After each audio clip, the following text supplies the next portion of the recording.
पवन खेड़ा पवन खेड़ा को ये जो सीक्रेट जानकारी प्रधानमंत्री के दफ्तर के बारे में, हिरेन जोशी के बारे में मिली, क्या ये सरकार की तरफ से लीक की गई?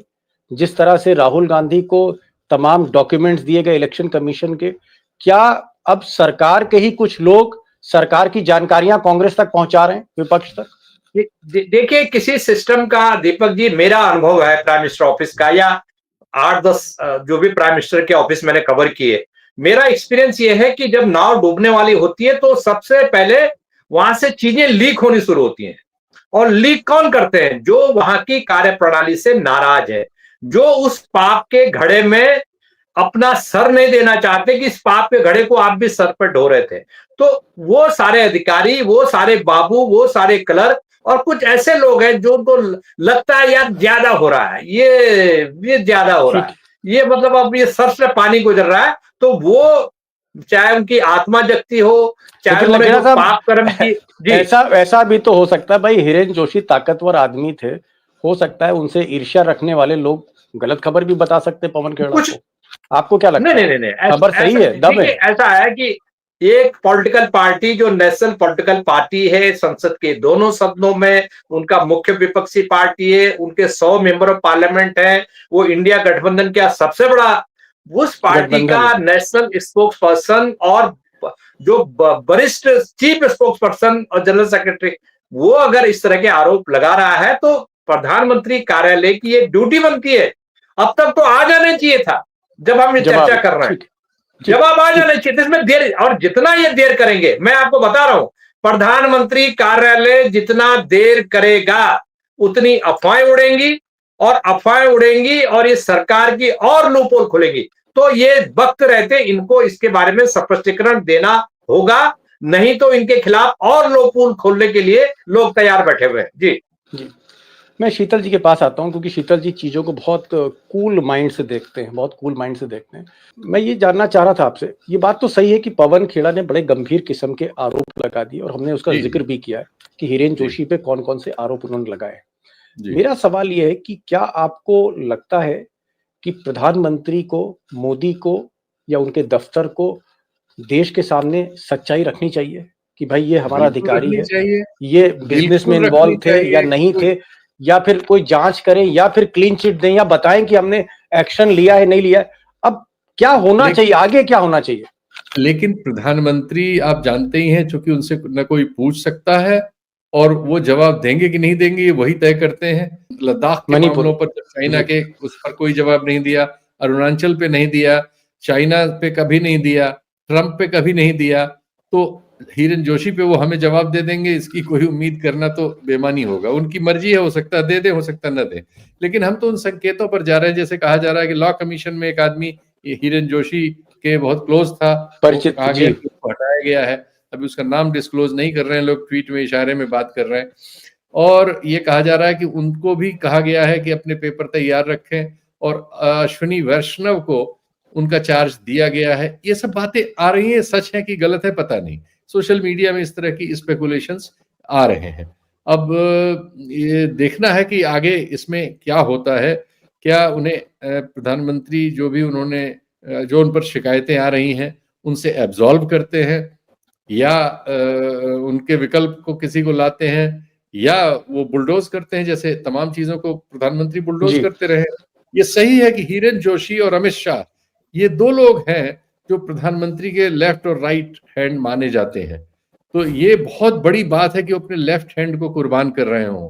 इसलिए अभी थोड़ा सा इस पे, मतलब शीतल साहब, आप बड़ी बात कह रहे हैं, बड़े पुराने पत्रकार हैं आप, बड़ी बात कह रहे हैं। आप कह रहे हैं कि अमित शाह और फिर हिरेन जोशी, यानी हिरेन जोशी क्या राजनाथ सिंह या नड्डा या गडकरी या फलाने या ढिमाके इन सबसे ऊपर हैं क्या हिरेन जोशी?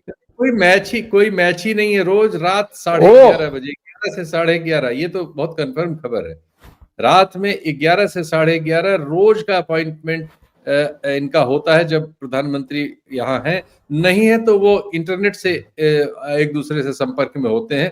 प्रधानमंत्री इंफॉर्मेशंस को लेके बहुत सेंसिटिव है, और हिरेन जोशी उनके लिए मतलब असाधारण काम उन्होंने किया है। देखिए, एक चीज है कि हम उनकी गलतियों पे बात करें, एक चीज है कि उनकी क्षमताओं पे बात करें। वो अमित शाह के बारे में भी और इनके बारे में भी है कि इन लोगों ने असाधारण काम किया है प्रधानमंत्री की मोदी के लिए बनाने में और मीडिया कंट्रोल करने में, मीडिया को वेपनाइज करने में और मतलब इवन सोशल मीडिया में पूरी तरह से हस्तक्षेप करके नियंत्रण करने में जो काम इन्होंने करके दिया है असाधारण है। शीतल सिंह कह रहे हैं कि भाई प्रधानमंत्री के दो ही हाथ हैं, सभी के दो हाथ होते हैं। राइट हैंड अगर अमित शाह है तो लेफ्ट हैंड हिरेन जोशी है। अमित शाह जहां मोदी को चुनाव जिता कर देते हैं, येन क्रेन प्रकरण जैसे भी, वहीं पर हिरेन जोशी ने मोदी को पॉपुलर नेता, सबसे पॉपुलर नेता बनाया, उनको किंग साइज इमेज दी, उनका सारा सोशल मीडिया, सारा तामझाम वही देखते। यानी मोदी को जब हम लोग इवेंट मैनेजर कहते हैं, उसके पीछे कहीं ना कहीं हिरेन जोशी ही मास्टरमाइंड माने जाते हैं। मैं जरा एक सवाल पूछना चाह रहा हूँ मयूर जानी साहब, हम लोग चारों आदमी हैं, चारों ही हम पत्रकार हैं, लेकिन आप एक ऐसे हैं जो गुजरात में ही रहे, गुजरात की ही रिपोर्टिंग कर रहे हैं। मोदी को आपने सड़क पर देखा, फिर आप मोदी को आपने राजनीति में मुख्यमंत्री का पद लेते हुए देखा आपने, और फिर आप चीफ मिनिस्टर का ऑफिस कवर करने लगे। मुझे ये बताइए कि मोदी को आप बहुत बेहतर तरीके से जानते हैं, हम लोगों से बेहतर। क्या मोदी, अब इतना बड़ा आरोप लग गया उनके सबसे खास आदमी पर, क्या मोदी अपने आदमी को बचाएंगे, क्लीन चिट देंगे, या चुपचाप एक्शन लेके किनारे कर देंगे, या इस खबर को दबा देंगे, या कोई जांच करा देंगे? क्या लग रहा है? हम तो स्पेकुलेट ही कर सकते हैं, आपको क्या लग रहा है? दीपक जी, देखिए, इनका जो हमारा पुराना अनुभव है इनकी कार्यशैली का, उसमें तो हमको जो समझ में आता है कि ये नाम अगर अभी कोई ले भी रहा है तो उस नाम को भुला दिया जाए, ऐसी पूरी व्यवस्था कोशिश रहेगी। ओके जी, क्योंकि ये पहले गुजरात में भी हो चुका है कुछ नाम।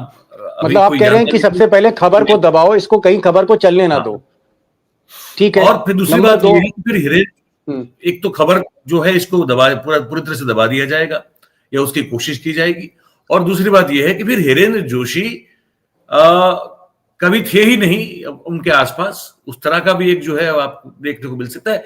गुजरात में ऐसे पहले कुछ 2-3 नाम रह चुके हैं जो उतने ही चर्चास्पद हुए कुछ समय के बाद, कुछ समय तक उनके करीबी रहने के बाद, और फिर वो नाम आज गायब है, उनको कोई नहीं याद करता, कोई नहीं। आप क्या कहना चाह रहे हैं? साफ तौर पे आप ये कहना चाह रहे हैं कि मोदी के किसी खास आदमी पे, किसी भरोसेमंद आदमी पर अगर इस तरह के आपत्तिजनक आरोप लग जाए तो मोदी या तो पहले वो चाहते हैं कि किसी तरह से डैमेज कंट्रोल कर लें, और डैमेज कंट्रोल नहीं होता तो मोदी किनारे कर देते हैं, जैसे दूध से मक्खी फेंक दी जाती है। बिल्कुल यूज एंड थ्रो जी, वो तो पहले से है सर, उसमें तो अब ये तो वो तो एक में जिसको कहते हैं कि एकमात्र जो मास्टर अगर कोई है इस पूरी जी कायनात में तो वही है, यूज करे और फिर थ्रो कर दे।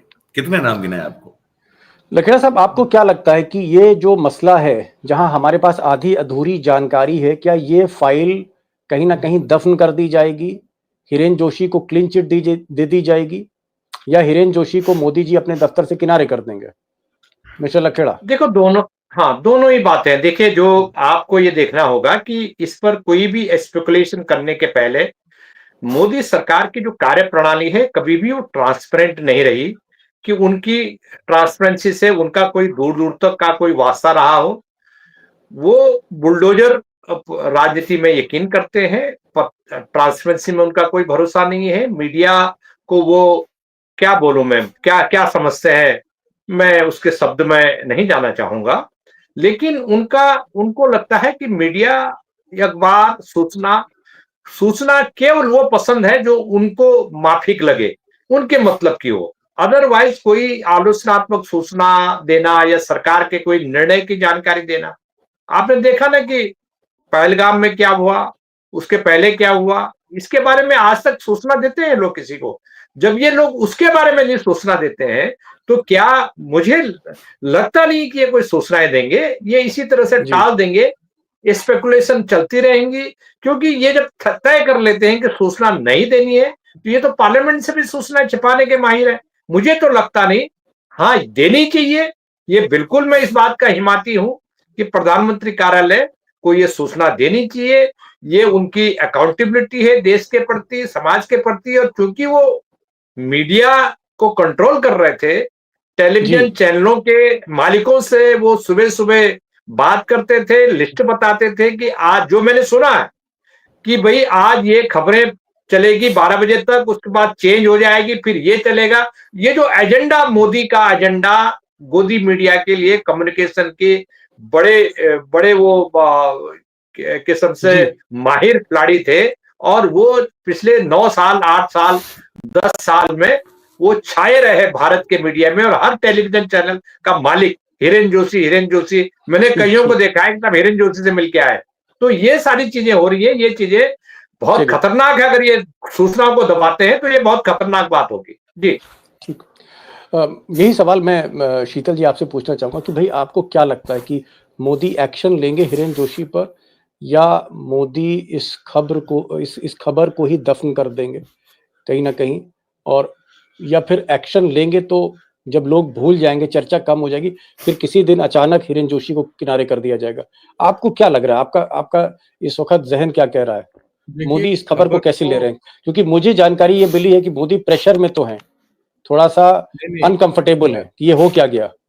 नहीं, ये वो हो सकता है, लेकिन अभी तक की सूचना यही है कि अभी भी इस खबर को लगभग नोएडा चैनल्स ने तो ब्लैकआउट ही कर रखा है, टिकर पे भी नहीं चली है ये।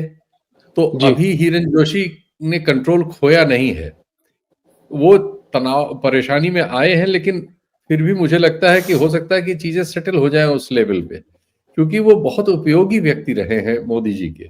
उनको ओके रिप्लेस कर पाना एकदम से लेकिन मोदी जी है, कर भी सकते हैं, हो सकता है उनका पहले से कोई प्लान हो, लेकिन इसका कोई जवाब वो पब्लिक में देंगे, इसकी मुझे कोई उम्मीद नहीं। चलिए, शीतल सिंह को लगता है, वरिष्ठ पत्रकार, इनको लगता है कि खबर, जी हाँ, 30 सेकंड बचे, कुछ कहना चाह रहे हैं आप मयूर जानी मैं साहब? 30 मैं यही सेकंड। कह रहा हूँ, मैं हम लोग ये तो चलिए स्पेकुलेशन पे बात कर रहे हैं, इसलिए ज्यादा खुल के कुछ ना कह पाएंगे, क्योंकि आरोप लगा है कांग्रेस ने। लेकिन दो ऐसे नाम हैं जिस पर भी कभी बात करनी चाहिए। एक है प्रफुल्ल पटेल साहब, जो कि दीव, दमन, दादरा नगर हवेली और लक्षद्वीप के एडमिनिस्ट्रेटर हैं, और एक वैसे ही उतने ही खास हैं कि कैलाशनाथन, जो कि पता नहीं कितने साल जी तक जो है वो गुजरात में मोदी जी रहे, के और उसके साथ। बाद अभी पुडुचेरी के लेफ्टिनेंट गवर्नर उनको बनाया गया है। ये दो बड़े इंटरेस्टिंग पर्सनैलिटी से कभी उस पर भी हम लोग को बात करनी चाहिए। चलिए, बहरहाल शीतल सिंह ने एक फाइनल स्टेटमेंट दिया। उन्होंने कहा कि भाई आरोप गंभीर हैं, लेकिन मुझे ऐसा लगता नहीं है कि हिरेन जोशी को मोदी किनारे करेंगे। अभी भी मीडिया उनके हाथ में है, मोदी जी के लिए बहुत उपयोगी रहे। मोदी जी की आप कह सकते हैं सारा जो सोशल मीडिया पे जिस तरह से मोदी जी उभर कर आए, क्षितिज पर आए राजनीति के 2012-13 में एकदम से छा गए, और 14 में पूरा चुनाव हाईजैक करने लग गए। इसके पीछे जो रणनीति थी, मीडिया रणनीति थी, उसके पीछे हिरेन जोशी थे। हिरेन जोशी जैसे उपयोगी व्यक्ति को, भले ही उस पर आरोप बहुत गंभीर है, मोदी बचाने की कोशिश करेंगे आखिरी दम तक। और फिर अगर नहीं बचा पाए तो जो हमारे साथी मयूर जानी ने कहा, जो मोदी जी को मुख्यमंत्री के काल से जानते हैं, कि फिर दूध की मक्खी की तरह किनारे कर दिया जाएगा। एक लेवल के बाद मोदी फिर चीजों को अपनी अपनी चाहे दोस्ती हो, रिश्ते, उसको एक्सेप्ट नहीं करते। शीतल भाई आपका बहुत बहुत शुक्रिया, लकड़ा साहब आपका भी शुक्रिया, मयूर भाई आपका भी शुक्रिया। देखते हैं आगे क्या होता है। फिलहाल पवन खेड़ा के जो आरोप हैं, अभी भी प्रधानमंत्री कार्यालय से जवाब आना बाकी है। Thank you so much for joining this.